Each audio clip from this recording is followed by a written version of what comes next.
कमाल है UP police और कमाल है उनका खुफिया तंत्र जो आम दिनों में एसी से बाहर नहीं निकलते। वो बवाल के दिन सड़कों पर दौड़ रहे थे और इस बार बदकिस्मती से अपराधी नहीं खुद पुलिस भाग रही थी। इटावा के दांदरपुर गांव में 26 जून को जो हुआ उसे अचानक कहना खुद घटना का अपमान होगा। कथित अहिर रेजिमेंट और यादव महासभा के समर्थकों ने जमकर हंगामा किया, पुलिस पर पथराव किया, गाड़ियों को तोड़ा और हालात बेकाबू हो गए। नतीजा, पुलिस को हवाई फायरिंग करनी पड़ी। लेकिन कहानी वहीं खत्म नहीं होती। असल कहानी शुरू होती है जहां पुलिस की चूक उजागर होती है। अगर आप सोच रहे होंगे कि पुलिस को इस सब की भनक नहीं थी तो जरा 25 जून सुबह 11:09 पर किया गया एक पोस्ट देखिए। गगन यादव नाम के शख्स ने, जो खुद को समाजवादी विचारधारा का समर्थक बताता है, बकायदा प्रशासन को टैग करते हुए सोशल मीडिया पर एक खुली चेतावनी दे डाली। पोस्ट में उसने लिखा, दादा श्री कृष्ण का नाम लेकर बकेवर थाने का घेराव होगा, खून भी बहाना पड़े तो हम तैयार हैं, हमें भी देश के भविष्य की फिक्र है। अब सवाल ये उठता है कि क्या ये पुलिस के लिए चेतावनी नहीं थी? क्या यूपी पुलिस का इंटेलिजेंस तंत्र इतना कमजोर हो गया कि एक सार्वजनिक पोस्ट भी नजर से गुजर नहीं पाया? इतना बड़ा बवाल, सेंसिटिव इलाका, जातीय तनाव, सोशल मीडिया पर धमकी और फिर भी पुलिस ने इस मामले को हल्के में लिया। गांव में अगर दो समुदाय आमने सामने आ जाते और खून बहता तो इसका जिम्मेदार कौन होता? क्या पुलिस इस बात का इंतजार कर रही थी कि पहले हिंसा हो और फिर कार्रवाई करें? अब जबकि बवाल हो चुका है, पुलिस बयान जारी कर कह रही है कई लोगों को गिरफ्तार किया गया है, फोर्स तैनात कर दी गई है और किसी को बख्शा नहीं जाएगा। लेकिन सवाल भी अभी वहीं खड़ा है कि क्या कोई बख्शा गया? लेकिन बवाल से पहले क्या पुलिस ने ऐसे सोच लिया था कि पोस्ट तो आएंगे पर कुछ नहीं होगा? या फिर प्रशासन का रवैया यही है कि पहले आग लगने दो फिर दमकल भेजेंगे? ये बवाल बहुत बड़ी ट्रेजेडी में बदल सकता था। जातीय तनाव के बीच अगर कोई अनहोनी हो जाती तो न सिर्फ इटावा जलता बल्कि पूरे प्रदेश की शांति भी भस्म हो जाती। यूपी पुलिस के इतिहास में एक और खामोश अध्याय जुड़ता जहां चेतावनी भी मिली थी, तैयारी भी की जा सकती थी, पर कुछ नहीं किया गया।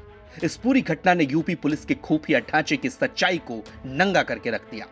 हर थाने में बड़े से बड़े बोर्डों पर लिखी नीतियां अब सिर्फ स्लोगन बनकर रह गई।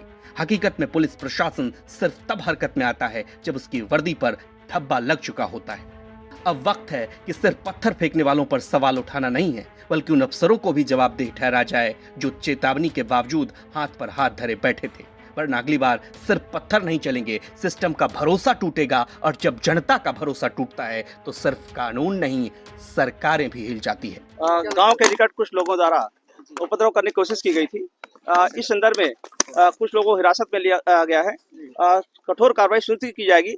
मौके पर शांति व्यवस्था कायम है, कहीं भी उपद्रव नहीं है और जिन्होंने भी यह कृत्य करने की कोशिश की है, विधि के अनुसार कठोर कार्रवाई प्रस्तुत की जाएगी। लेकिन पत्थरबाजी में पुलिस की गाड़ी टूटी और लगभग इतने लोगों की संख्या का हुजूम था जिसको पुलिस में फायरिंग भी कर दी। नहीं, पुलिस ने कोई फायरिंग नहीं की है और कठोर कार्रवाई हम लोग प्रस्तुत कर रहे हैं और अभी पूर्णतः शांति है।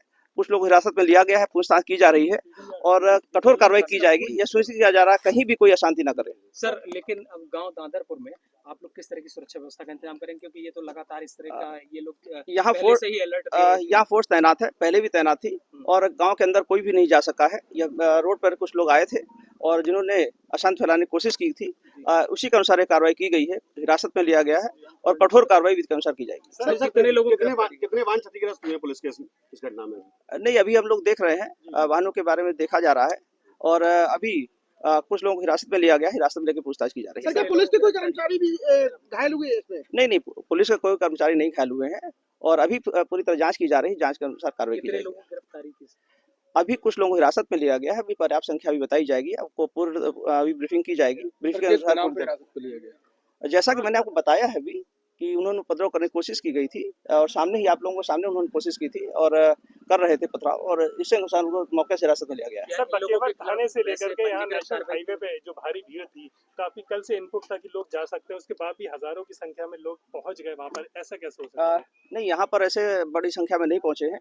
गांव में आने के पहले काफी लोगों को हिरासत में लिया गया है और आपने मौके से देखा है कि हाईवे पर भी काफी लोगों को रोका गया है, हिरासत में भी लिया गया है, कुछ गाड़ियां भी सीज की गई हैं और यहाँ पर कुछ लोग आए थे, इन्हें मौके से पकड़ा गया है और इन्हें पकड़ के हिरासत में लिया गया है, पूछताछ जारी है, कठोर विधिक कार्रवाई की जाएगी। इटावा से अमित तिवारी की रिपोर्ट, यूपी तक।